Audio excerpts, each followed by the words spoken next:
15 Phrases for Speaking Polite English from EspressoEnglish.net.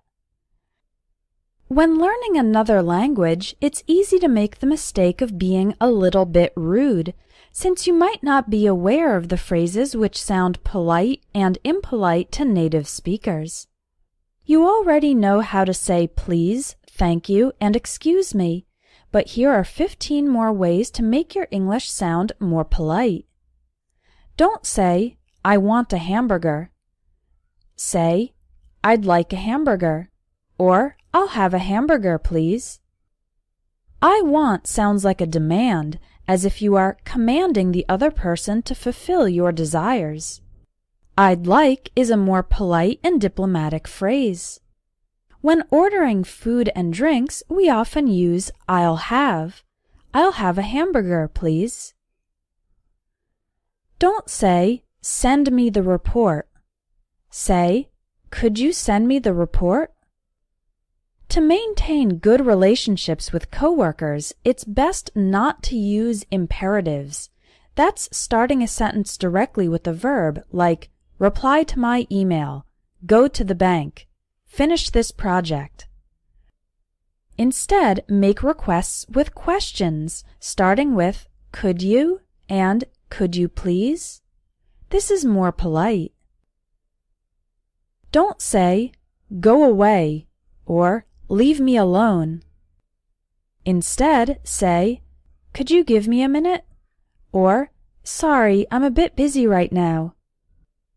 If a colleague approaches you at a bad time and you want the person to leave, don't say, go away, or leave me alone. The phrase, could you give me a minute, is for when you just need a few moments to finish up what you're working on, and then you'll talk with the person. You can use the other phrase, sorry, I'm a bit busy right now, when you're in the middle of work that can't be interrupted. You can follow up with the phrase, can we talk a little later? And agree on a time when you're both available. Don't say, tell me when you're available. Instead, say, let me know when you're available.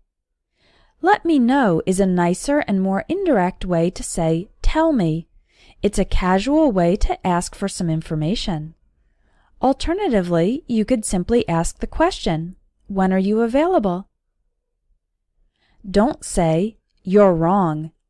Instead, say, I think you might be mistaken, or actually, and then give the correct information.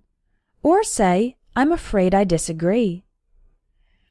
When pointing out someone's mistake, it's best to use a more indirect phrase, because you're wrong is very direct and the other person might feel bad or get defensive. I think you might be mistaken is a more humble phrase, allowing for the possibility that you might be wrong about the other person's error too. The word actually is used to correct an error and then give the correct information, without specifically saying that the other person was wrong. Finally, if it's a matter of opinion, you can use the last phrase, I'm afraid I disagree. Don't say, that's a bad idea. Instead, say, I'm not so sure that's a good idea, or I have a few concerns. Instead of using strong and direct words like bad, it's more polite to say, I'm not so sure that's a good idea. Another option is to state your specific objections by pointing them out as concerns, saying, I have a few concerns. Don't say, your work isn't good. Instead, say, I'm not quite satisfied with this work, or, to be honest, this needs some improvement. One of the hardest things to do is telling somebody that their work doesn't meet the standards or expectations. But you can make it easier for the other person to accept by using a polite phrase, like, I'm not quite satisfied with this work. The phrase, to be honest, is used when you are going to state an opinion that other people might not like very much. Don't say, I don't like the colors in this design. Instead, say, I'm not too fond of the colors in this design, or I'd prefer to use different colors in this design. When reviewing work, avoid statements like, I don't like. Instead, you can use a more indirect form like, I'm not too fond of, or I'm not a fan of. Another option is to state what you want to see instead by using the phrases, I'd prefer or I'd rather. Polite English is especially important if you're learning English for your job or career.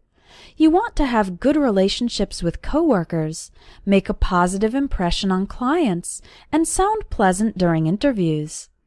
If you'd like to learn more English phrases that are specifically for professional situations, check out my Business English course.